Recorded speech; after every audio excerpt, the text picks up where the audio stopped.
এই খাটিয়াটি কয়েক বছর আগে ২৭,০০০ টাকা দিয়ে বানানো হয়েছিল।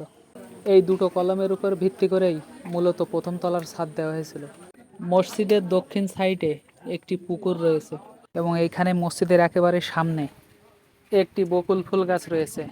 এরপরে আমরা মসজিদের ভিতরে প্রবেশ করলাম। মসজিদে ঢুকতেই মসজিদের একেবারে সামনে রয়েছে উজু করার জায়গা এবং এইটি চারিপাশ দিয়ে পাঁচিল দেওয়া।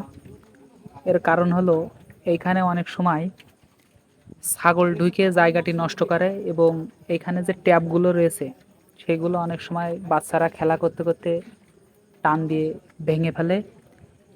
এর কারণে এইটাকে সুরক্ষিত রাখার জন্য এখানে পাঁচিল দেওয়া হয়েছে। আমাদের মসজিদের কাজ চলছে, এর কারণে মসজিদের ভেতরটা একটু অপরিচ্ছন্ন রয়েছে। এই যে আপনারা দেখেন দোতলার টাইলসের জন্য এখানে টাইলস রাখা হয়েছে এবং এইটা আমাদের মসজিদের খাটিয়া। আগে ছিল কাঠের, এখন এইটাই এসএসের করা হয়েছে। এইটা বানাতে প্রায় আপনার ২৭,০০০ টাকা খরচ হয়েছিল কয়েক বছর আগে। এখন হয়তো বানাতে গেলে ৪০-এর বেশি খরচ হয়ে যাবে। এবং আমাদের মসজিদের যে দরজাগুলো সেইগুলো এখন তিনটা দরজাই আপনার গ্লাসের বানানো হয়েছে। এইখানে এই দরজাগুলো ছাড়াও আরও এসএসের এবং থাইয়ের অনেক জিনিস রয়েছে। যে জালনাগুলো আছে সেগুলোও এসএস এবং থাই দেওয়া হয়েছে এই গত কয়েকদিন আগে। এই কাজগুলো এখনও চলমান রয়েছে।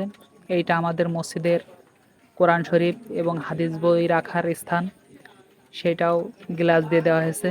আগে এইগুলো সবই কাঠের ছিল। এবং আমাদের মসজিদের এই যে আপনারা দেখেন একটা মেম্বার রয়েছে, এই মেম্বারটার পুরোটাই আপনার কাঠের এবং ম্যাগনির কাঠ দিয়ে তৈরি।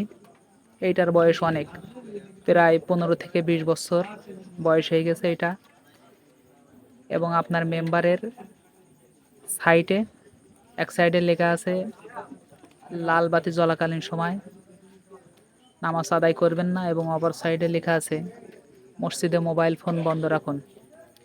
এবং আপনারা এই যে দেখতে পাচ্ছেন একবারে মেম্বারের উপরে যেখানে ইমামের স্থান, সেইখানে এই যে মসজিদের প্রথম টাইলস লাগানো হয় এইখানে